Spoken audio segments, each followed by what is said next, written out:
Sasing rasa wiwaraning praja yang merupakan kalimat yang terdapat di lambang Kabupaten Banyumas mempunyai arti pintu rasa yang serasi dari masyarakat dan merupakan pintu gerbang untuk memasuki daerah atau negara yang dicita-citakan. Purwokerto merupakan salah satu kota di dataran Jawa yang kaya akan hasil pertanian dan budaya. Purwokerto dikenal dengan julukan Kota Satria, dengan jumlah penduduk sekitar 233.841 jiwa. Purwokerto adalah sebuah kota yang merupakan pusat kota pemerintahan dari Kabupaten Banyumas. Dalam pembangunan sebagai kota, Purwokerto dikategorikan sebagai kota sedang.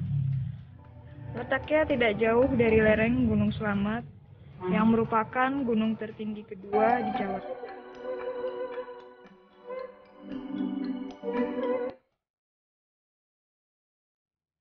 Purwokerto dalam sejarahnya pernah menjadi kota administratif yang kemudian kembali menjadi kota kecamatan.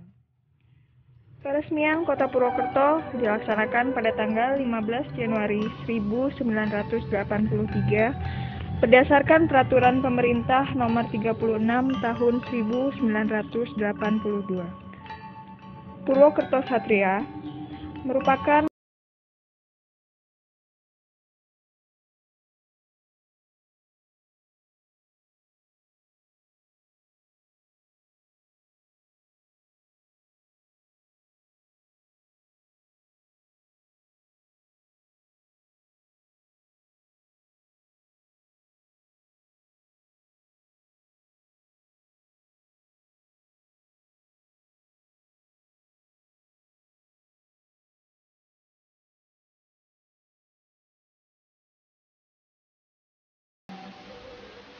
Pusat pemerintahan Kabupaten Banyumas pun berada di sini, yang dibangun pada tahun 1932.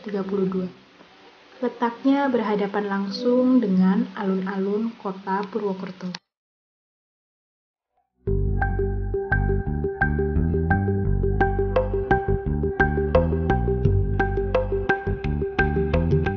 Nah, memang Purwokerto itu sebenarnya kalau dilihat dari alamnya, kondisi fisiknya, itu memang sebenarnya merupakan daerah pertanian yang subur itu sebenarnya itu. Nah, ini terbukti dengan irigasinya, dengan irigasi daerah Purwokerto itu.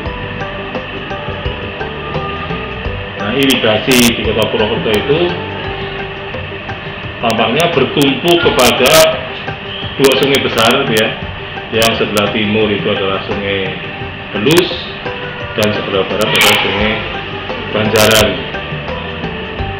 Nah, dari sungai itu kemudian dibuat bendungannya, ada bendungannya jadi bendungan Belus dan bendungan Banjaran.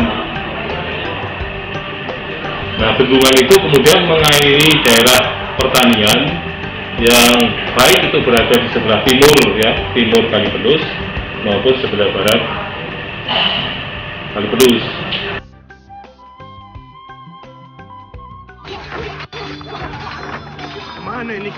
Setelah Perang Diponegoro berakhir tahun 1830, daerah Banyumas dan Kedu yang dulunya di bawah Kesultanan Surakarta dan Yogyakarta kemudian terlepas dan berada langsung di bawah pemerintahan Hindia Belanda. Jenderal de Cock mengunjungi Banyumas pada bulan November 1831 dan dibentuklah Karesidenan Banyumas yang terdiri dari 5 kabupaten, yaitu Kabupaten Banyumas, Aji Barang, Purbalingga, Banjarnegara, dan Majenang. Kabupaten Banyumas pada masa itu terbagi menjadi 3 distrik, yaitu Distrik Banyumas, Adiraja Purworejo, dan Klampok. Sedangkan Kabupaten Aji Barang terdiri dari 3 distrik, yaitu Distrik Aji Barang, Jambu, dan Purwokerto. Pada tahun 1832, Aji Barang pada tanggal 6 Oktober 1832 dipindah ke Desa Paguwono, Distrik Purwokerto. Jadi Purwokerto itu muncul setelah 1831, 32 ya tahun 32, karena Kabupaten Aji Barang itu mengalami bencana alam, katanya angin ribut ya, selama 3 hari 3 malam, sehingga tempat kabupatennya itu rusak parah. Nah, sehingga Bupati Aji Barang pada waktu itu, Mertadirja kedua, pindah ke Purwokerto. Kantor pemerintahan dari Aji Barang pindah ke Purwokerto. Waktu itu Purwokerto bukan sebuah kota yang besar, bahkan dengan Pasir Luhur saja masih kalah rame gitu. Purwokerto itu berada di Kebon Dalem ke sebelah timur ya. Jadi wilayah kotanya itu dari Kebon Dalem, ya pusatnya di Pasarwagi itu. Terus kotanya itu berada di sebelah timur Kebon Dalem. Jadi Kebon Dalem itu dulu pinggiran. Kemudian Purwokerto itu setelah adanya kantor kabupaten yang dibangun di Desa Paguwon itu kemudian membangun kota baru. Nah, di setiap kota yang dikuasai oleh Belanda itu memang biasanya ada kota lama, ada kota baru.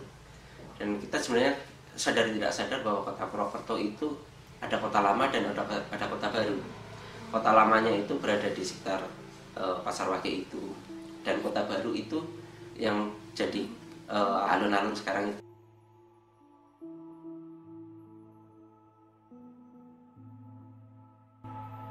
Terjadinya bencana alam yaitu banjir yang melanda wilayah Banyumas dan juga letak yang tidak strategis karena tidak dilalui jalur kereta, menyebabkan pusat pemerintahan dan karesidenan Banyumas dipindahkan ke Purwokerto pada tahun 1937, tepatnya di Jalan Brockway atau sekarang menjadi Jalan Jenderal Sudirman.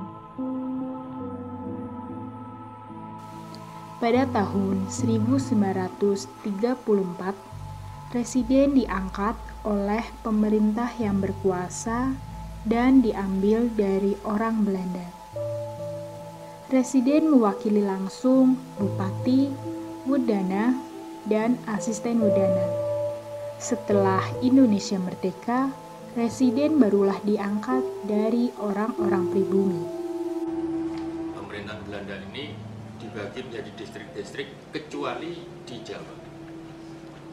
Distrik itu terkait dengan rentang kendali, baik luas wilayah maupun jumlah penduduk. Tetapi di Jawa ini rentang kendali menjadi parsialnya menjadi lebar banget karena jumlah penduduknya tinggi dan budayanya beragam, sehingga dibagilah per budaya itu oleh Belanda dengan namanya residen.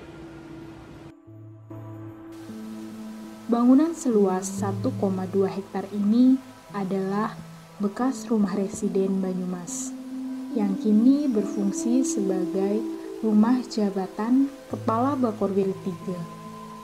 Gedung ini dibuat pada tahun 1937. Tinggalnya adalah di Banyumas. Kemudian sejak tahun 39 tempat tinggal residen itu berpindah ke Purwokerto yang sekarang menjadi gedung rumah jabatan Bakorwil. Presiden yang tinggal di sana namanya Pak J. Ruis.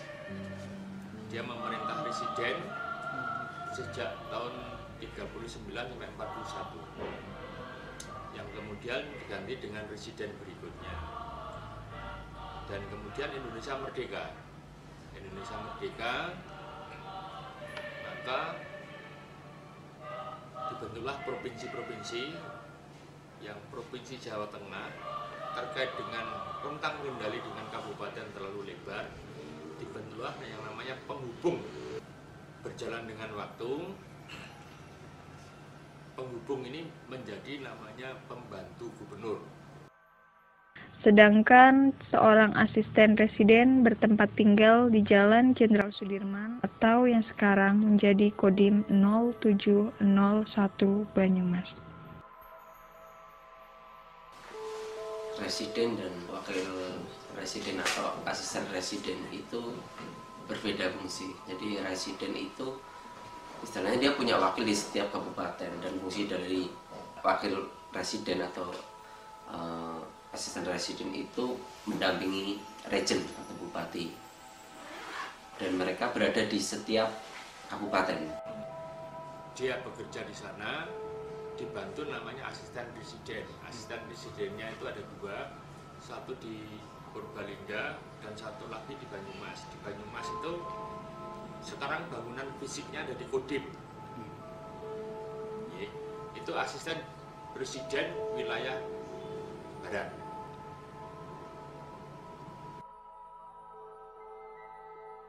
Kebijakan sistem tanam paksa yang dilaksanakan secara resmi pada tahun 1830 sampai 1870 dipandang sebagai era baru dalam kehidupan perekonomian di Banyumas.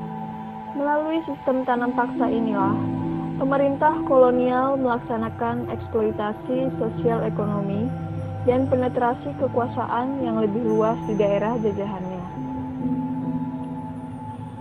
Sistem tanam paksa yang dilaksanakan ditandai dengan dibukanya beberapa jenis perkebunan yang secara langsung dikontrol oleh pihak pemerintah kolonial. Salah satu buktinya yaitu banyaknya pembukaan ladang tebu di Karesidenan Banyumas dan juga berdirinya pabrik-pabrik gula di Karesidenan Banyumas.